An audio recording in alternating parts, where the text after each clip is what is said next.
മനോഹരമായ രാത്രിയുടെ നിശബ്ദതയ്ക്കായി മോദവന സ്തോത്രം ചെയ്യുന്നു. രാജ്ഞി വിസ്തൃതിക്ക് അധ്വാനിക്കുന്ന അഭിഷിക്തന്മാരായ കർത്തദാസന്മാർക്കും ഇന്ന് രാത്രി യോവന്റെ കേൾവിക്കായോട് വന്നിരിക്കും എല്ലാ ശിഷ്യന്മാർക്കും കുഞ്ഞുങ്ങൾക്കും ധന്യനായ ക്രിസ്തുയേശുവിന്റെ നിസ്തുല്യ നാമത്തിൽ സ്നേഹവന്ദനം നൽകുന്നു. ദൈവവചനവും യേശുവിന്റെ സാക്ഷി നിമിത്തം ഈ രാത്രി നിങ്ങളോടൊപ്പമായിരിക്കാൻ കർത്താവ് തന്ന വിലയേറിയ അവസരമായി ഞാൻ കർത്താവിന് വാഴ്ത്തലർപ്പിക്കുന്നു. യോഗത്തിൻ്റെ അധ്യക്ഷനായിരിക്കുന്ന കർത്താവിൻ്റെ അഭിഷിക്തൻ പാസ്റ്റർ കെ കോശി അവരുകളെ ഓർത്ത് ദൈവത്തെ സ്തുതിക്കുന്നു.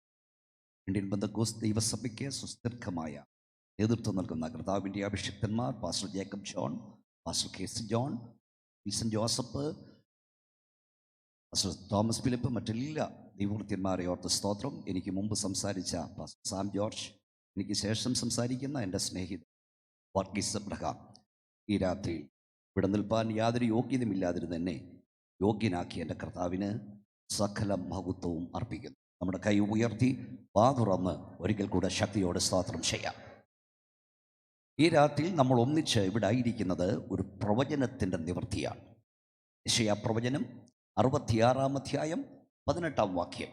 ഇവിടെ ഇങ്ങനെ എഴുതിയിരിക്കുന്നു, ഞാൻ സകല വായിച്ചാട്ട് യെശയ്യാ പ്രവചനം 66-18. ഞാൻ അവരുടെ പ്രവൃത്തികളെയും വിചാരങ്ങളെയും അറിയുന്നു. ഞാൻ സകല ജാതികളെയും ഭാഷക്കാരെയും ഒന്നിച്ചു കൂട്ടുന്ന കാലം വരുന്നു. ഞാൻ സകല ജാതികളെയും ഭാഷക്കാരെയും ഒന്നിച്ചു കൂട്ടുന്ന കാലം വരുന്നു. അടുത്തത്, അവർ വന്ന് എന്റെ മഹത്വം കാണും. കൈ ഉയർത്തിയൊരു സ്തോത്രം പറഞ്ഞാട്ട്. ഈ രാത്രിയിൽ നമ്മൾ പല ഭാഷക്കാരിവിടെയുണ്ട്, പല ജാതിക്കാരിവിടെയുണ്ട്. നമ്മൾ പല ജാതിക്കാരായിരുന്നു, പക്ഷെ ഇപ്പം നമ്മൾ ഒരു ജാതിക്കാരാ, ദൈവമാം വിശുദ്ധ ജാതിക്കാർ. ഞാൻ പല ഭാഷക്കാരെയും ജാതിക്കാരെയും ഒന്നിച്ചു കൂട്ടുന്ന കാലം വരുന്നു. അടുത്ത പദം, അവർ വന്ന് എൻ്റെ മഹത്വം കാണും.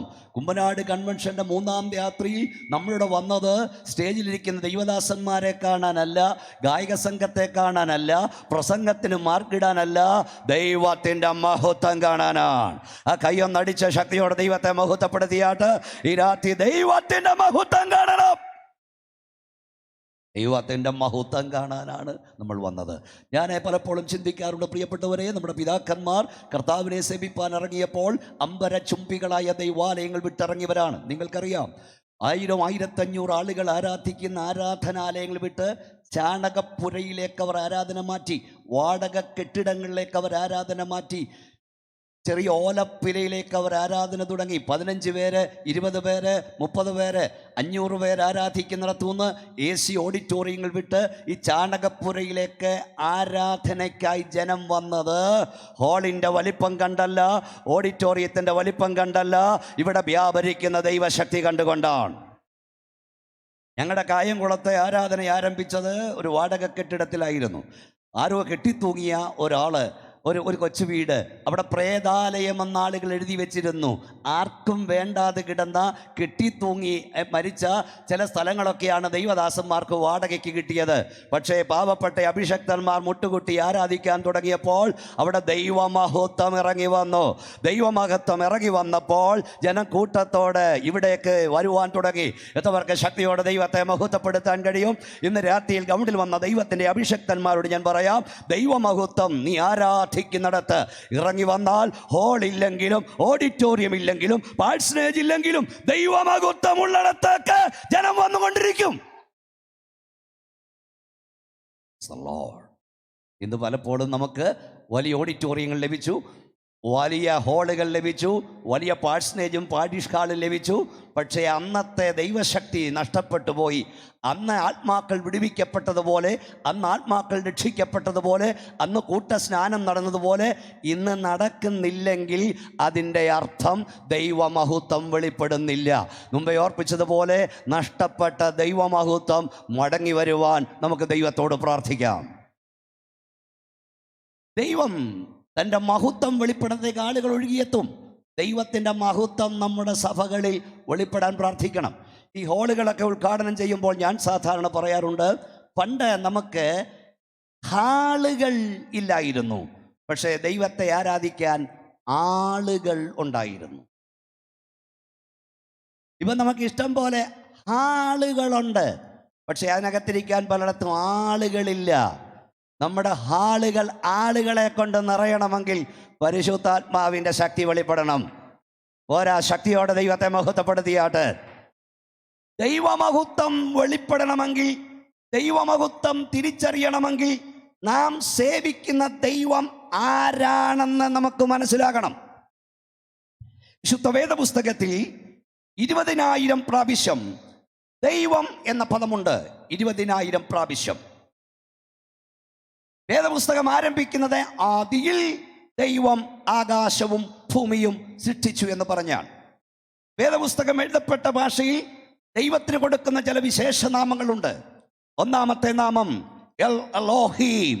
അതിൻ്റെ അർത്ഥം സൃഷ്ടാവായവൻ, സർവജ്ഞാനിയായവൻ, സർവവ്യാപിയായവൻ, സർവശക്തനായവൻ.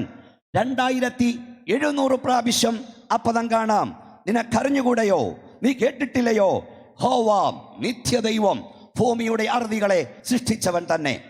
രണ്ടാമത് കൊടുത്തിരിക്കുന്ന പദം എൽ എലിയോൻ എന്ന പദമാണ്. അത്യുന്നതനായ ദൈവം, സർവശക്തനായ ദൈവം. 91 സങ്കീർത്തനം പറയുന്നു, അത്യുന്നതന്റെ മറവിൽ വസിക്കുകയും സർവശക്തന്റെ നിഴലിൻ കീഴിൽ പാർക്കുകയും ചെയ്യുന്നവൻ. അവർ God is most high God and almighty God. ഇവിടെ ഒത്തിരി ഉന്നതന്മാരുണ്ട്, എന്നാൽ അത്യുന്നതൻ ഒരുവൻ, അത് നാം സേവിക്കും നമ്മുടെ ദൈവം. ഇവിടെ ഒത്തിരി ശക്തന്മാരുണ്ട്, എന്നാൽ സർവശക്തൻ ഒരുവൻ, നാം സേവിക്കുന്ന നമ്മുടെ ദൈവം. മൂന്നാമത് യോഗിക്കുന്ന പദം എൽ ഷദ്ദായി എന്ന പദമാണ്. സർവശക്തനായ ദൈവം, സ്വർഗത്തിൽ ഭൂമിക്കും നാഥനായ ദൈവം. നാലാമത് യോഗിച്ച പദം എൽ ഓലം എന്ന പദമാണ്.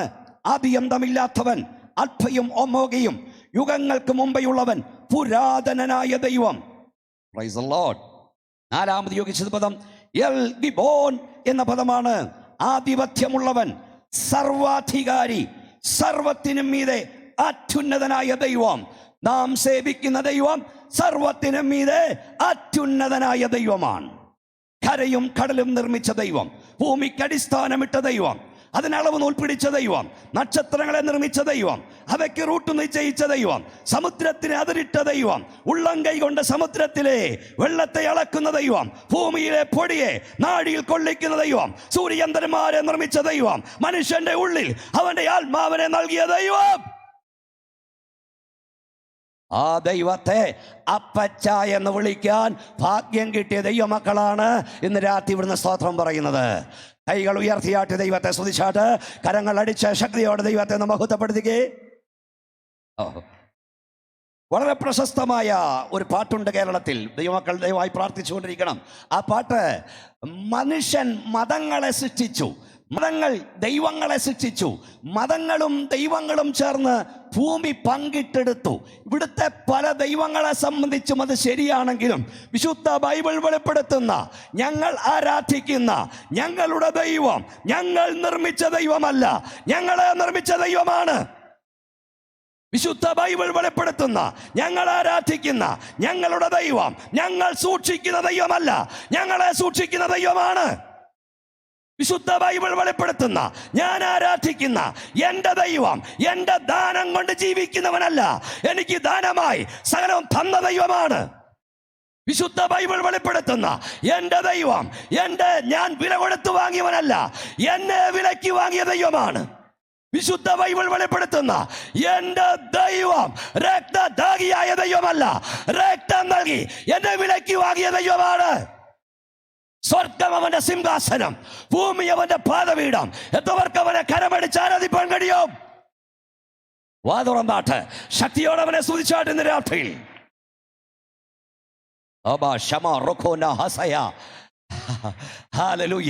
മനുഷ്യന്റെ സാന്നിധ്യം അവനെ അശുദ്ധനാക്കുന്നില്ല, എന്നാൽ അവന്റെ സാന്നിധ്യം മനുഷ്യനെ ശുദ്ധനാക്കി മാറ്റുന്നു. അവന് സ്ത്രീ പുരുഷ വ്യത്യാസമില്ല, അവന് വലിപ്പച്ചെരുപ്പമില്ല, അവന് കറുത്തവനെന്നോ വെളുത്തവനെന്നോ വ്യത്യാസമില്ല. ഒന്നുകൂടെ ദൈവത്തെ സ്തുതിപ്പാൻ കഴിയുമോ? ഈ ദൈവത്തെ സേവിപ്പാൻ കഴിയത് എത്ര വലിയ ഭാഗ്യമാണ്. ഒന്ന് കൈയടിച്ച് സന്തോഷത്തോടെ സ്തോത്രം പറഞ്ഞാട്, ശക്തിയോടെ സ്തോത്രം പറഞ്ഞാട്. സൂര്യനേക്കാൾ 15 ലക്ഷം മടങ്ങ് വലിപ്പമുള്ള ഭൂമിയേക്കാൾ 15 ലക്ഷം മടങ്ങ് വലിപ്പമുള്ള സൂര്യൻ, അതായത് ഭൂമിയെ പോലെയുള്ള 15 ലക്ഷം ഭൂമിമാരെ ഒരു സൂര്യഗോളത്തിൽ കൊള്ളിക്കും. സൂര്യനേക്കാൾ 3 ലക്ഷം മടങ്ങ് വലിപ്പമുള്ള നക്ഷത്രം, അതായത് 15 ലക്ഷം ഭൂമിമാരെ ഉൾക്കൊള്ളുന്ന സൂര്യനെ പോലെയുള്ള 3 ലക്ഷം സൂര്യന്മാർ ഒരു നക്ഷത്രത്തിൽ കൊള്ളും. ആ നക്ഷത്രത്തിന്റെ വലിപ്പം എത്രാപ്പ? അങ്ങനെ കോടാനുകോടി നക്ഷത്രങ്ങൾ, ഏതാണ്ട് 10,000 കോടി നക്ഷത്രം ചേരുന്നതാണ് ഒരു ഗാലക്സി. കേൾക്കാൻ സുഖമാണ്. ഒരു സെക്കൻഡിൽ 200 മൈൽ വേഗത്തിൽ സൂര്യൻ സഞ്ചരിക്കുന്നു. അതായത് തിരുവനന്തപുരത്ത് നിന്ന് കൊച്ചിയിലേക്ക് ഒരു സെക്കൻഡ് കൊണ്ടെത്തുന്ന ദൂരം ചിന്തിച്ചു നോക്കൂ. സൂര്യൻ അങ്ങനെ സഞ്ചരിക്കുന്നു. അങ്ങനെയാണെങ്കിൽ 1 മണിക്കൂർ കൊണ്ട് 7,20,000 കിലോമീറ്റർ സഞ്ചരിക്കുന്നു. ഒരു ദിവസം കൊണ്ട് 1,72,80,000 കിലോമീറ്റർ സൂര്യൻ സഞ്ചരിക്കുന്നു. അങ്ങനെ സഞ്ചരിക്കുന്ന സൂര്യൻ നമ്മൾ പറഞ്ഞ ഗാലക്സി, ഒരു ഗാലക്സിയിൽ 10,000 കോടി നക്ഷത്രങ്ങളുണ്ട്. അങ്ങനെ 10,000 കോടി നക്ഷത്രങ്ങൾ, ഗാലക്സികൾ ഈ ആകാശഗംഗയിലുണ്ട്. പ്രിയപ്പെട്ട സഹോദരങ്ങളെ, ഒരു സെക്കൻഡിൽ 200 കിലോമീറ്റർ സഞ്ചരിക്കുന്ന, ഒരു ദിവസം 1,72,80,000 കിലോമീറ്റർ സഞ്ചരിക്കുന്ന സൂര്യൻ നമ്മുടെ ഈ ഗാലക്സിയെ, ഒരു ഗാലക്സിയെ ഒരു വട്ടം ചുറ്റാനെടുക്കുന്ന സമയം നിങ്ങൾക്കറിയാമോ? 25 കോടി വർഷം.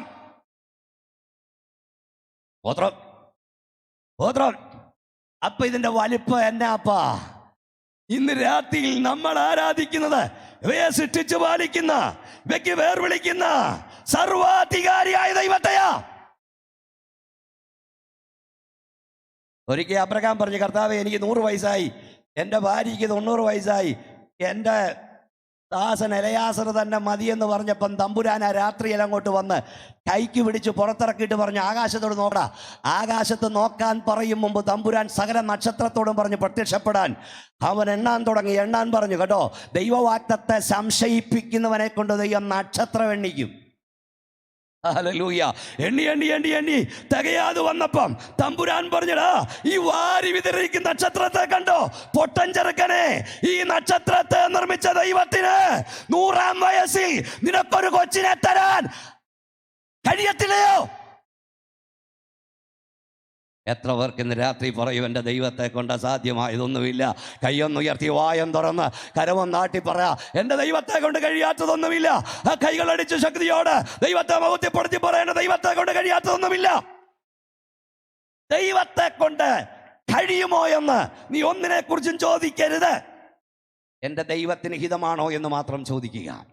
ഈ 3-ാം ദിവസം ഈ ഗ്രൗണ്ടിൽ വന്ന ദൈവമക്കളോട് ഞാൻ ദൈവാത്മാവിൽ പറയുന്നു, നിങ്ങൾ പ്രാർത്ഥിച്ചുകൊണ്ടിരിക്കുന്ന വിഷയത്തിന്മേൽ 1000 പ്രാവശ്യം ദുഷ്ടപിശാച് അസാധ്യം അസാധ്യം അസാധ്യം എന്ന് പറഞ്ഞുകൊണ്ടിരിക്കുമ്പോൾ ഈ രാത്രി അതിൻ്റെ അടിയിൽ യേശുവിന്റെ നാമത്തിൽ നീ എഴുതി വെക്ക, എൻ്റെ ദൈവത്താൽ സാധ്യമാണ്.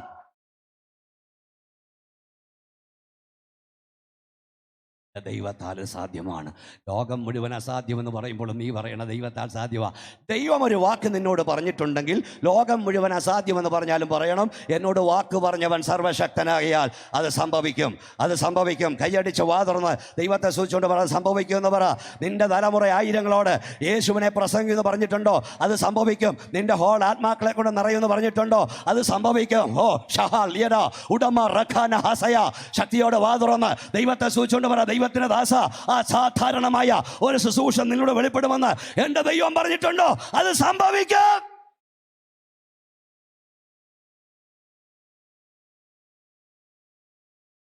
വളരെ പ്രധാനപ്പെട്ട ചില കാര്യങ്ങൾ പറഞ്ഞ് എന്റെ പ്രഭാഷണം ഞാൻ അവസാനിപ്പിക്കാം. നമ്മൾ വിചിന്തനം ചെയ്തുകൊണ്ടിരിക്കുന്ന വേദഭാഗം ലാസറിനെ കുറിച്ചാണല്ലോ. വിശ്വസിച്ചാൽ നീ ദൈവത്തിന്റെ മഹത്വം കാണും.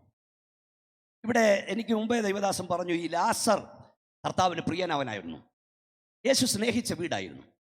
യേശു സ്നേഹിച്ച വീട്ടിൽ കഷ്ടത, യേശു സ്നേഹിച്ച വീട്ടിൽ രോഗം, യേശു സ്നേഹിച്ച വീട്ടിൽ മരണം. രാത്രി ഗ്രൗണ്ടിൽ വന്ന ദൈവവേദനേ, നിന്റെ ജീവിതത്തിലെ കഷ്ടതകൾ ദൈവം നിന്നെ സ്നേഹിക്കുന്നില്ല എന്ന് തെളിവാൽ. ഒരു തിയോളജി ഉണ്ട്, കഷ്ടതയെല്ലാം പിശാചിൽ നിന്ന് അനുഗ്രഹമെല്ലാം ദൈവം. നോ, ക്രിസ്തുവിൽ വിശ്വസിക്കുവാൻ മാത്രമല്ല അവന് വേണ്ടി കഷ്ടം അനുഭവിപ്പാനും വരം നൽകിയിരിക്കുന്നു. അയ്യോ നാട്ടിൽ സന്തോഷത്തോടെ സ്വതന്ത്രം. അപ്പോൾ കഷ്ടത വന്ന 4-ാം ദിവസം യേശു എന്നുള്ളൂ. പക്ഷെ അവിടെ എഴുതിയിരിക്കുന്നു, ഈ ദീനം മരണത്തിനായിട്ടല്ല ദൈവപുത്രൻ മഹത്വപ്പെടേണ്ടതിനത്രേ. എത്ര പേർക്ക് ശക്തിയോടെ സ്തോത്രം പറയാൻ കഴിയും? നിന്നെ തകർക്കാനല്ല വേദന, നിന്നെ മുടിക്കാനല്ല, നിന്നെ പൊന്നായി പുറത്തു കൊണ്ടുവരാനാ. ഈ 9-ാം അധ്യായത്തിൽ യോഹന്നാന്റെ സുവിശേഷത്തിൽ പുറവിയിലെ കുരുടനായൊരുവനെ കണ്ടിട്ട് ശിഷ്യന്മാർ ചോദിച്ചു, ഇവൻ ഇങ്ങനെ ജനിക്കാൻ കാര്യമെന്താ? ഇവനെങ്കിലും ഇവൻ്റെ അമ്മയപ്പന്മാരെങ്കിലും പാപം ചെയ്തിട്ടാണോ? ഉടനെ കർത്താവ് പറഞ്ഞു, ഇവനെങ്കിലും ഇവൻ്റെ അമ്മയപ്പന്മാരെങ്കിലും പാപം ചെയ്തിട്ടല്ല, ദൈവപ്രവൃത്തി ഇവനിൽ വെളിപ്പെടുവാൻ അത്രേ. ഇന്ന് രാത്രിയിൽ ഗവണിൽ ദൈവത്തെ സ്തുതിക്കുന്ന ദൈവവൈതലേ, നിന്റെ പ്രയാസത്തിൻ്റെ വേളയിൽ, നിന്റെ പ്രതിസന്ധിയുടെ വേളയിൽ, നിന്റെ ദുഃഖത്തിൻ്റെ വേളയിൽ കൂടെ ഇരിക്കേണ്ടവനും ആശ്വസിപ്പിക്കേണ്ടവനും കണ്ണുനീരൊപ്പനവനും നിന്റെ നേരെ വിരൽ ചൂണ്ടി നിന്റെ ചങ്കിന് കൊള്ളുന്ന വാക്കുകൾ പറഞ്ഞെന്ന് വരാം. നിന്റെ കയ്യിലിരിപ്പ് കൊണ്ടാണിത് വന്നത്, നിന്റെ പാപം കൊണ്ടാണിത് വന്നതെന്ന് പറയുമ്പോൾ ഈ രാത്രി എൻ്റെ ദൈവത്തിന് നിന്നോട് പറയാൻ ഒരു സന്ദേശമുണ്ട്. ഇവനെങ്കിലും ഇവന്റെ അമ്മയപ്പന്മാരെങ്കിലും പാപം ചെയ്തിട്ടല്ല, ദൈവപ്രവൃത്തി ഇവനിൽ വെളിപ്പെടുവാനത്രേ. അവർക്ക് ശക്തിയോട് ദൈവത്തെ സ്തുതിപ്പാൻ കഴിയും. അവർക്ക് ശക്തിയോട് ദൈവത്തെ സ്തുതിപ്പാൻ കഴിയും. ഇത് രാത്രി ദൈവമക്കളോടൊരു കാര്യം ഞാൻ പറയാം. നമുക്ക് വിരോധമായി, നമ്മുടെ കുടുംബത്തിന് വിരോധമായി, നിന്റെ കുഞ്ഞുങ്ങൾക്ക് വിരോധമായി, നിന്റെ ശുശ്രൂഷയ്ക്ക് വിരോധമായി നിന്നെ തകർക്കാൻ പിശാചൊരുക്കുന്ന പദ്ധതി പോലും അനുഗ്രഹമാക്കി മാറ്റാൻ കഴിവുള്ള ദൈവം നമ്മുടെ കൂടെ ഉണ്ട്. പോരാ, ശക്തി പോരാ നിങ്ങളുടെ സ്തോത്രത്തിന്. തെളിവ്, ദാവീദിനെ കാറ്റിൽ വിട്ടത് അവിടെ വെച്ച് തകർക്കാനാ. പക്ഷേ അഭിഷക്തൻ കാറ്റിൽ പോയി പാട്ടും പാടി തിരികെ വന്നു. ഞാൻ പറയാറുണ്ട്, അഭിഷക്തനെ കാറ്റിൽ വിട്ടാൽ അവൻ പാട്ടും പാടി തിരികെ വരും. ഒന്നുകൂടെ ശക്തിയോടെ ദൈവത്തെ സ്തുതിച്ചേ. യോസഫിനെ സഹോദരന്മാർ പൊട്ടക്കിണിട്ടത് ദർശനം തകർക്കാനാ. ഇന്ന് രാത്രി ഞാൻ പറയാം, നിന്നെ ദർശനമുള്ള നിന്നെ പൊട്ടക്കിണറ്റിലിട്ടാൽ നിന്റെ ദർശനത്തിന്റെ 1-ാമത്തെ വാതിലാക്കി മാറ്റാൻ എന്റെ കർത്താവിന് കഴിയും. പോരാ പോരാ, ശക്തിയോടെ ദൈവത്തിന് സ്തോത്രം പറഞ്ഞാൽ. ഈ ദൈവദാസനോട് ചെന്ന് പറഞ്ഞു, നമുക്കവനെ പിടിച്ച് പൊട്ടക്കിണിലിടാം. രൂപേൻ ആദ്യം പറഞ്ഞത് പൊട്ടക്കിണിടാം, സിംഹാസനത്തിക്കാനല്ല, കൊച്ചനെ നമുക്ക് കൊല്ലണ്ട. രൂപേൻ വിചാരിച്ചു പിടിച്ചോണ്ട് അപ്പൻ്റെ അടുക്ക കൊണ്ടുപോകാം. പക്ഷെ മിഥ്യാന് കച്ചവടക്കാർ വന്നപ്പോൾ രൂപേൻ അവിടെ കാണുന്നില്ല. ഗ്രൗണ്ടിൽ ഉള്ളും മുറുക്കത്തോടെ കരഞ്ഞു പ്രാർത്ഥിക്കുന്ന ചിലോട് ദൈവാത്മാവ് പറയാൻ പറയുന്നു, പ്രിയ ദൈവമൈതലേ, സഹായിക്കാവെന്ന് പറഞ്ഞവർ, സംരക്ഷിക്കാവെന്ന് പറഞ്ഞവർ, വഴിയൊരുക്കാവെന്ന് പറഞ്ഞവർ തക്ക സമയത്ത് കാലുമാറിയെങ്കിൽ ഭാരപ്പെടരുത്. നിന്നെ ഉയർത്തിയതൊരു മനുഷ്യനല്ല, നിന്നെ ഉയർത്തേണ്ടതൊരു മനുഷ്യനല്ല, സ്വർഗത്തിലെ ദൈവം നിന്നെയും നിന്റെ തലമുറ ഉയർത്തും.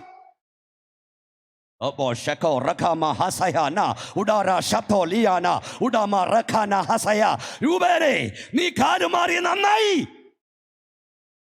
ചിലരൊക്കെ കാലുമാറിയെന്ന് വരാം, ചിലരൊക്കെ കൈവിട്ടെന്ന് വരാം. ഭാരപ്പെടരുത്, അതിമഹത്തായ ശ്രേഷ്ഠകരമായ ഒരു വഴി ദൈവം നിനക്ക് വേണ്ടി ഒരുക്കിയിട്ടുണ്ട്. ഒരു ദിവസം ഞാൻ ദൈവവനം ഓരോ സ്ഥലത്ത് പ്രസംഗിച്ചിട്ട് തിരുവനന്തപുരം എയർപോർട്ടിൽ ഇറങ്ങി കാറിൽ കയറി. ഞാൻ കർത്താവിനെ വിളിച്ചു, കർത്താവേ, ഇന്ന് എന്ത് പ്രസംഗിക്കണം? കർത്താവ് എന്നോട് ഇങ്ങനെ പറഞ്ഞു, ദൈവത്തെ സ്നേഹിക്കുന്നവന് വേണ്ടി ദൈവം ഒരുക്കിയിട്ടുള്ളത് ഒരു കണ്ണ് കണ്ടിട്ടില്ല, ഒരു ചെവി കേട്ടിട്ടില്ല, ഒരു മനുഷ്യന്റെയും ഹൃദയത്തിൽ ഇതുവരെ തോന്നിയിട്ടില്ല. ഒരു കണ്ണ് കാണാത്തത്, ഒരു ചെവി കേൾക്കാത്തത്, ഒരു മനുഷ്യന്റെ ഹൃദയത്തിൽ ഇതുവരെ തോന്നാത്തത് നിനക്കും നിന്റെ തലമുറയ്ക്ക് വേണ്ടി ഒരുക്കാൻ എന്റെ ദൈവ ശക്തനല്ലയോ?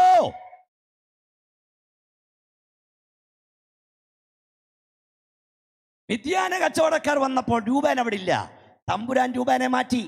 അപ്പോൾ യഹൂദയ്ക്ക് തോന്നി ഇവനെ വിൽക്കാം. സ്തോത്രം, ദൈവത്തിന്റെ ഇടപെടലാ. ഞാൻ ചോദിക്കട്ടെ, രൂപേനെ, നീ യോസഫിനെ കൊണ്ടുപോയാൽ എവിടെ വരെ കൊണ്ടുപോകും? തിരിച്ചപ്പൻ്റെ അടുക്ക കൊണ്ടുപോകും. അതെന്റെ കർത്താവിനറിയാം. യോസഫിനെ വീട്ടിൽ നിന്ന് ദൈവം വിളിച്ചിറക്കിയത് തിരിച്ചവിടെ കൊണ്ടുപോകാനല്ല, സിംഹാസനത്തിലെത്തിക്കാനാ. പോരാ പോരാ പോരാ പോരാ.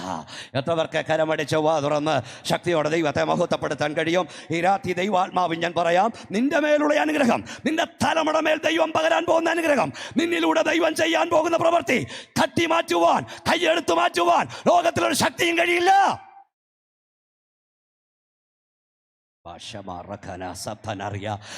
യോസഫ് തൻ്റെ 2 മക്കളെ കൊണ്ടുവന്ന്, എല്ലാവരും ഒന്ന് പ്രാർത്ഥിച്ചുകൊണ്ട് ഞാൻ കൃത്യസമയം നിർത്താം. യോസഫ് തൻ്റെ മക്കളെ കൊണ്ടുവന്ന് കൈ അവിടെ വെച്ചു. വലത് കൈക്ക് നേരെ എഫ്രൈമിനെയും ഇടത് കൈക്ക് നേരെ മനശ്ശെയും വെച്ചു. പക്ഷേ പരിശുദ്ധാത്മാകത്തുള്ള യാക്കോബ് കൈ പിണച്ചു വെച്ച് അനുഗ്രഹിക്കാൻ തുടങ്ങിയപ്പം അപ്പം വന്ന് കൈ പിടിച്ചു മാറ്റി. അങ്ങനെയല്ല, അപ്പ ഇവനെ ഞാൻ ആദ്യം അനുഗ്രഹിക്കേണ്ടത്.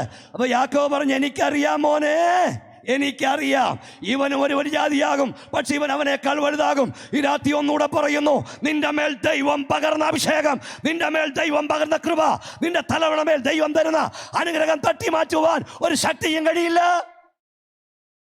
ഒന്നുകൂടെ കൈകളടിച്ച ശക്തിയോടെ ദൈവത്തിന് സ്തോത്രം പറയാം. നിനക്കെതിരായി ചെയ്യുന്നതും അനുഗ്രഹമാക്കി മാറ്റാൻ ദൈവത്തിന് കഴിയും. കൈ ഒന്ന് ഉയർത്തിപ്പിടിച്ചേ. പിശാച് കേൾക്കെ ഇന്ന് രാത്രി വിളിച്ചു പറ, ദൈവത്തെ സ്നേഹിക്കുന്നവർക്ക്, നിർണയപ്രകാരം വിളിക്കപ്പെട്ടവർക്ക് തന്നെ സകലവും ദൈവം നന്മയ്ക്കായി കൂടി വ്യാപരിപ്പിക്കും. ഇന്ന് നന്മയല്ലെന്ന് തോന്നുന്നതും നന്മയാക്കാൻ കഴിവുള്ള ദൈവം ഈ രാത്രി ഇവിടെയുണ്ട്. വിശ്വസിക്കുന്നവർ ഒരിക്കൽ കൂടെ ശക്തിയോടെ ദൈവത്തെ സ്തുതിച്ചാട്.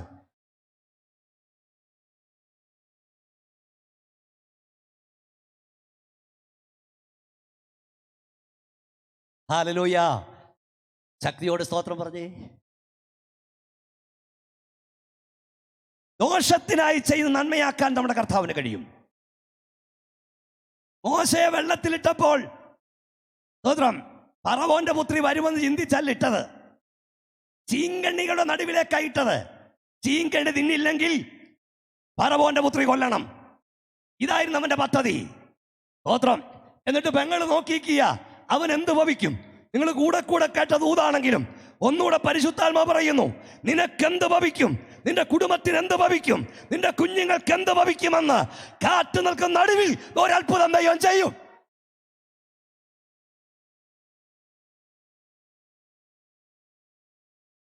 ഒന്ന് കൈ ഉയർത്തി സ്തോത്രം പറഞ്ഞാൽ ഞാൻ നിർത്താൻ പോകുകയാണ്.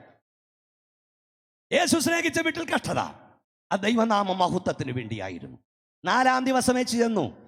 എന്താ 4-ാം ദിവസം ചെല്ലാൻ കാരണം? ഭൂതന്മാരുടെ ഒരു വിശ്വാസമുണ്ട്, മരിച്ചൊരാളുടെ ആത്മാവ് 3 ദിവസം കറങ്ങും. 3 ദിവസത്തിൽ കർത്താവ് എന്നാ പറയാ, അതിപ്പോ അതിശയമൊന്നുമില്ല. ആത്മാവ് കറങ്ങിക്കൊണ്ടിരുന്നു, വന്ന് കയറിയെന്നേ ഉള്ളെന്ന്. അതുകൊണ്ട് സാധ്യതയുടെ 3 ദിവസം പിന്തള്ളി ആ സാധ്യതയുടെ 4-ാം ദിവസം എൻ്റെ കർത്താവ് ഇറങ്ങിച്ചെന്നു. വൈദ്യശാസ്ത്രം പറയുന്നു സൗഖ്യമാകാൻ സാധ്യതയുണ്ടേ നോക്കാം. ഡോക്ടർമാർ പറയുന്നു തലമുറയുണ്ടാകാൻ സാധ്യതയുണ്ടേ നോക്കാം. നിന്റെ അമ്മാച്ചൻ പറയുന്നു ജോലി കിട്ടാൻ സാധ്യത ഉണ്ടെങ്കിൽ നോക്കാം. എന്നാൽ ഇന്ന് രാത്രി എൻ്റെ കർത്താവ് പറയുന്നു, ഒരു സാധ്യതയും ഇല്ലെങ്കിലും ഞാൻ നിനക്ക് വേണ്ടി അത്ഭുതങ്ങളെ ചെയ്യാം. ഒരാശക്തിയോടെ ദൈവത്തെ മഹത്വപ്പെടുന്നു. 2 കാര്യങ്ങൾ പറഞ്ഞ് പ്രാർത്ഥിക്കട്ടെ. 1, ദൈവത്തിന്റെ അഭിഷക്തനായ യോബ് മനുഷ്യനാലും ദൈവത്താലും ദൂതന്മാരാലും നല്ല സാക്ഷ്യം കൈക്കൊണ്ടവൻ, ഭക്തനെന്ന സാക്ഷ്യം പ്രാപിച്ചവൻ. എല്ലാവരും സാക്ഷ്യം പറഞ്ഞു, അവൻ്റെ ഭാര്യയും പറഞ്ഞു അവൻ ഭക്തനാ. എല്ലാ സാക്ഷിയും എവിടെ നിന്നും കിട്ടും, പക്ഷെ സ്വന്തം ഭാര്യയുടെ സാക്ഷ്യമാണ് ഏറ്റവും വലിയ സാക്ഷ്യം. അവളും പറഞ്ഞു ഭക്തനാന്ന്. ഒരു കാര്യം ഞാൻ പറഞ്ഞേക്കാം, ലോകത്തിൽ ആരും നീ ഒരു ഭക്തനാണെന്ന് പറഞ്ഞില്ലെങ്കിലും നിന്റെ കണ്ണടയും മുമ്പ്, നീ ലോകത്തോട് യാത്ര പറയും മുമ്പ് നിന്റെ തലമുറ പറയണം എൻ്റെ പപ്പ ഒരു ഭക്തനായിരുന്നെന്ന്, എൻ്റെ മമ്മി ഒരു ദൈവഭക്തയായിരുന്നെന്ന്. എത്ര പേർക്ക് സന്തോഷത്തോടെ കയ്യൊന്നടിച്ച് സ്തോത്രം പറയാം. അതാ വലിയ സർട്ടിഫിക്കറ്റ്, ഭക്തൻ എന്നുള്ള സർട്ടിഫിക്കറ്റ്. അയ്യോബ് എല്ലാം നഷ്ടപ്പെട്ടു, അവസാനം അവൻ മുഖം കിരിച്ചിരിക്കുകയാണ്. 2 കാര്യം അവനോട് ദൈവം പറഞ്ഞു. 1, യോബേ ഇത് ശ്രദ്ധിച്ചു കൊള്ളുക, മിണ്ടാതിരുന്ന് ദൈവത്തിൻ്റെ അത്ഭുതങ്ങളെ കാണുക. ഈ രാത്രി ആരോടൊക്കെയോ ഗ്രൗണ്ടിൽ വന്ന ദൈവമക്കളോട് പറയുന്നു, എല്ലാം പ്രതികൂലമാണോ, ഭാരപ്പെടണ്ട, മിണ്ടാതിരുന്ന് ദൈവത്തിൻ്റെ അത്ഭുതങ്ങളെ കാണുക. 2, മുഖം കുനിച്ചിരിക്കുന്ന യോബിൻ്റെ അരികിൽ വന്ന ദൈവരാൻ പറഞ്ഞു, യോബേ ഇനിയും ഞാൻ നിന്റെ വായിൽ ചിരി തരും, ഇനിയും നിന്റെ വായിൽ ഞാൻ ഉല്ലാസഘോഷം കൊണ്ട് നിറയ്ക്കും. മക്കൾ പോയി, ആരോഗ്യം പോയി, സമ്പത്ത് പോയി, ഭാര്യയും നഷ്ടപ്പെട്ടു, എല്ലാം നഷ്ടപ്പെട്ടു. മുഖം കുനിച്ച് യോബിരിക്കുമ്പോൾ തമ്പുരാൻ വന്ന് പറഞ്ഞു, സാത്താൻ പറഞ്ഞു, ഇനിയും നിന്റെ തല ഉയരത്തില്ല, ഇനിയും നീ ചിരിക്കത്തില്ല, നീ ഇനി ആർപ്പിടത്തില്ല. പക്ഷെ തമ്പുരാൻ വന്ന് പറഞ്ഞു, യോബേ ഇനിയും ഇനിയും ഇനിയും ഇനിയും ഞാൻ നിന്റെ വായിൽ ചിരി തരും, ഇനിയും ഞാൻ നിന്റെ വായിൽ ആർപ്പ് തരും. ഓ ബാഷഖാന, നീ ഇനി ചിരിക്കത്തില്ല, നീ ഇനി ആർപ്പിടത്തില്ല, നീ ഇനി സന്തോഷിക്കത്തില്ലെന്ന് പിശാച് പറയുന്നെങ്കിൽ യേശുവിന്റെ അധികാരമുള്ള നാമത്തിൽ ഈ രാത്രി ഞാൻ നിന്നോട് പറയുന്നു, ഇനിയും ഇനിയും ദൈവം നിന്റെ വായിൽ ചിരി തരും, ഇനിയും അവൻ നിന്റെ വായിൽ ആർപ്പ് തരും. എത്ര പേർക്ക് കരമാട്ടി സ്തോത്രം പറയാൻ കഴിയും? 2, യോവെല്ലാം നഷ്ടപ്പെട്ട് കഴിഞ്ഞപ്പം തമ്പുരാനോട് പറഞ്ഞു, കർത്താവേ, എൻ്റെ വീണ്ടെടുപ്പുകാരൻ ജീവി, ഞാൻ അവനെ കാണും, അന്യനല്ല, സ്വന്തം കണ്ണാൽ ഞാൻ അവനെ കാണും. ഞാൻ അവൻ ഒടുവിൽ പൊടിമേൽ നിൽക്കും. എല്ലാം നഷ്ടപ്പെട്ടെങ്കിലും എൻ്റെ വീണ്ടെടുപ്പുകാരൻ നഷ്ടമായിട്ടില്ല. സന്തോഷത്തോട് സ്തോത്രം പറഞ്ഞു. അങ്ങേറ്റം മുതൽ യോബ് പറഞ്ഞതിൻ്റെ അർത്ഥം ഇതാ, പച്ചാ മതി, മക്കള് പോയി, സമ്പത്ത് പോയി, എല്ലാം പോയി, എനിക്ക് ഇനി നിന്റെ അടിയിൽ വരണം, എനിക്ക് എൻ്റെ അപ്പച്ചനെ കാണണം, പ്രാണപ്രിയനെ പറഞ്ഞത്. എൻ്റെ അപ്പച്ചനെ എനിക്ക് മുഖാമോ എൻ്റെ പ്രാണപ്രിയൻ. തമ്പുരാൻ ഇങ്ങോട്ട് ഇറങ്ങി വന്ന് പറഞ്ഞു, മോനെ, നിന്റെ ആഗ്രഹം എനിക്കറിയാം, എൻ്റെ അരികിൽ വരാനാ. പക്ഷേ എൻ്റെ പ്ലാൻ നിന്നോട് പറയട്ടെ, നിന്നെ ഞാൻ എൻ്റെ അരികിൽ കൊണ്ടുവരും മുമ്പ് നിന്നെ നിന്ദിച്ചവൻ്റെ നടുവിൽ, നിന്നെ ആക്ഷേപിച്ചവൻ്റെ നടുവിൽ, നിന്നെ അപമാനിച്ചവൻ്റെ നടുവിൽ, നിന്റെ ഭക്തിയെ ചോദ്യം ചെയ്യുന്നതിൻ്റെ നടുവിൽ നീ ഒരു ഭക്തനാണെന്ന് തെളിയിച്ചിട്ട് മാത്രമേ ഞാൻ എൻ്റെ അടുക്കൽ കൊണ്ടുവരികയുള്ളൂ. കരയുന്ന ദൈവവൈതലേ, പ്രാർത്ഥിക്കുന്ന ദൈവവൈതലേ, നിന്നെ ആരൊക്കെ അപമാനിച്ചോ, നിന്നെ ആരൊക്കെ ആക്ഷേപിച്ചോ, ആരൊക്കെ നിന്നെ നിന്ദിച്ചോ, ആരൊക്കെ നിന്റെ തലയിൽ കയറി ഓടിയോ, അവന്റെ മുമ്പിൽ വെച്ച് നീ ഒരു ഭക്തനാണെന്ന് തെളിയിച്ചിട്ട് മാത്രമേ എൻ്റെ ദൈവം നിന്നെ കൊണ്ടുപോകുകയുള്ളൂ. വിശ്വസിക്കുന്നെങ്കിൽ കയ്യൊന്നടിച്ച് ശക്തിയോടെ ദൈവത്തെ സ്തുതിച്ചാട്ടെ. എല്ലാവരും അധരങ്ങൾ ചലിപ്പിച്ച് ശക്തിയോടെ സ്തോത്രം പറയൂ. ഒരു കാര്യം കൂടെ, 23 വർഷം യാക്കോബിനെ ലാബാൻ കളിപ്പിച്ചു കൊണ്ടിരുന്നു. യാക്കോബ് പറഞ്ഞു, 10 പ്രാവശ്യം നീ എൻ്റെ അവകാശം മാറ്റി. 23 വർഷം ഒരു പൊട്ടനെ പോലെ, ഒരു മണ്ടനെ പോലെ യാക്കോബ് മുഴുവൻ സഹിച്ചു കൊണ്ടിരുന്നു. 23-ാം വർഷം തമ്പുരാൻ പറഞ്ഞു, മോനെ മതി, നീ നിന്റെ സ്വന്തം നാട്ടിലേക്ക് പോകാൻ പറഞ്ഞു.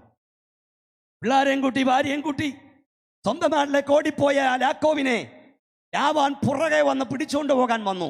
വീട്ടിൽ പോയി വായിച്ചാൽ മതി. ആ മരുഭൂമിയിൽ യാത്രയിൽ വഴിയിൽ വെച്ച് തമ്പുരാൻ ഇറങ്ങി വന്നു. തമ്പുരാൻ പറഞ്ഞു, ലാബാനോട് തൊട്ടുപോകരുത്, നിനക്ക് വേണ്ടി ഇറങ്ങി വരുന്നൊരു ദൈവമുണ്ട്, നിനക്ക് വേണ്ടി അധികാരിയോട് കൽപ്പിക്കുന്ന ഒരു ദൈവമുണ്ട്, നിനക്ക് വേണ്ടി പ്രകൃതിയോട് കൽപ്പിക്കുന്ന ഒരു ദൈവമുണ്ട്, തൊട്ടുപോകരുത്.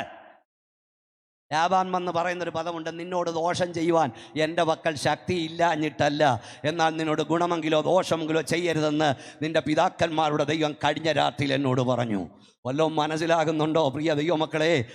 23 വർഷം ഒരു പൊട്ടനെ പോലെ എല്ലാം സഹിച്ച് കളിപ്പിക്കാൻ പറ്റിയ ഒരു സാധനമാണ് ഇവൻ. ഒരു പൊട്ടന, ഒരു മന്ദബുദ്ധിയാണെന്ന് ലാബാൻ ചിന്തിച്ചെങ്കിൽ 23 വർഷം കഴിഞ്ഞപ്പോൾ ലാബാൻ ഒരു കാര്യം മനസ്സിലായി. കഴിഞ്ഞ 23 വർഷം എൻ്റെ വീട്ടിൽ ഒരു പൊട്ടനെ പോലെ എല്ലാം സഹിച്ചു നിന്ന ഈ എബ്രായൻ ഞാൻ ഉദ്ദേശിച്ചയാളല്ല. ഇവന്റെ ദൈവവും എൻ്റെ ദൈവത്തെ പോലുള്ള ദൈവമല്ല. അവൻ സംസാരിക്കുന്ന ദൈവമാണ്, അവൻ ഇടപെടുന്ന ദൈവമാണ്, അവൻ ഇറങ്ങി വരുന്ന ദൈവമാണ്. ഇന്ന് രാത്രി ഗ്രൗണ്ടിൽ ചിലരോട് ഞാൻ പറയുന്നു, വർഷങ്ങളായി നീ അനുഭവിക്കുന്ന നിന്ദകൾ, നീ അനുഭവിക്കുന്ന ആക്ഷേപങ്ങൾ, ഒരു പൊട്ടനെ പോലെ നീ സഹിക്കുന്ന അന്യായങ്ങൾ, ഇതിന് മറുപടി പറയുവാൻ എൻ്റെ ദൈവം ഇറങ്ങി വരാൻ പോകുന്നു. യേശുവിൻ്റെ നാമത്തിൽ പറയുന്നു, നീ ആരാണെന്ന്, നീ സേവിക്കുന്ന ദൈവം ആരാണെന്ന് എൻ്റെ ദൈവം വെളിപ്പെടുത്താൻ പോകുന്നു. ഇറങ്ങുകയാണോ ദൈവദാസന്മാരെ?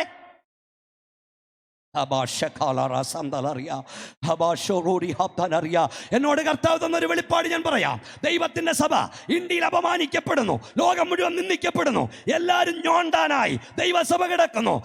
രാത്രി യേശുവിന്റെ നാമത്തിൽ ഞാൻ പറയുന്നു, ദൈവസഭ ആരാണെന്ന്, സഭയുടെ ഉടമസ്ഥൻ ആരാണെന്ന് ദൈവം വെളിപ്പെടുത്താൻ ഇറങ്ങി വരാൻ പോകുന്നു. കയ്യൊന്നടിച്ച ശക്തിയോടെ സ്തോത്രം, കയ്യൊന്ന് എഴുന്നേറ്റ് കൈയടിച്ചേ. കർത്താവിന്റെ അഭിഷക്തൻ ഇങ്ങോട്ട് കയറി വരാൻ പോകുക. അതിനു മുമ്പ് എല്ലാവർക്കും ഒന്ന് എഴുന്നേറ്റ് നിൽക്കാം. നമ്മുടെ കൈകളെ ഒന്നടിച്ച് ശക്തിയോടെ ദൈവത്തെ ഒന്ന് മഹത്വപ്പെടുത്തിയാട്ട്. എല്ലാവരും എഴുന്നേറ്റ് നിന്ന് കൈകൾ അടിച്ചാട്ട്, വാ തുറന്നാട്ട്, ശക്തിയോടെ ദൈവത്തെ സ്തുതിച്ചാട്ട്.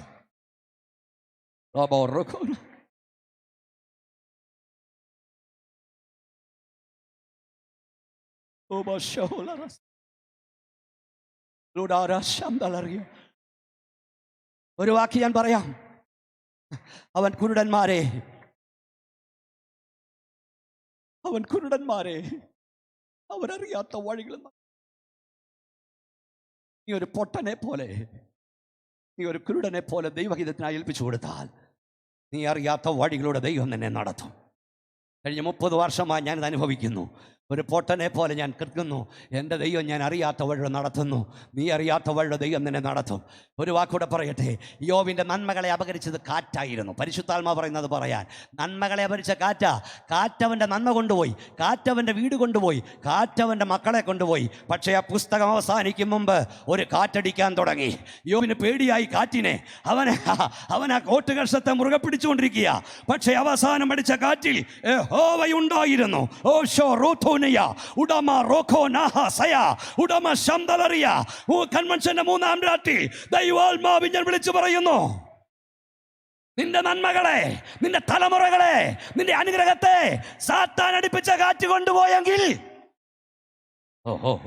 ഇതാ ഹോവയുടെ കാറ്റ്, ഹോവയുടെ കാറ്റ്, ഹോവയുടെ കാറ്റ്, ഹോവയുടെ കാറ്റ് ഈ രാത്രി ഇവിടെ അടിച്ചു തുടങ്ങുന്നു. കൈകൾ അടിച്ച് ദൈവത്തെ ആരാധിച്ചാട്ട്. ഓ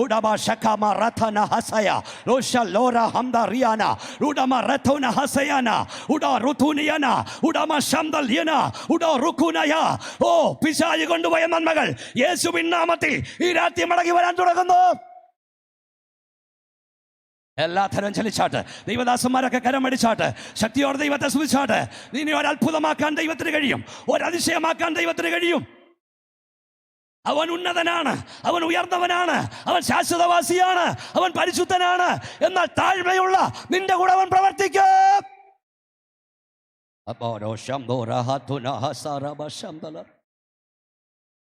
കൈകൾ ഉയർത്തി ഒന്നുകൂടെ ശക്തിയോടെ സ്തോത്രം ചെയ്യാം.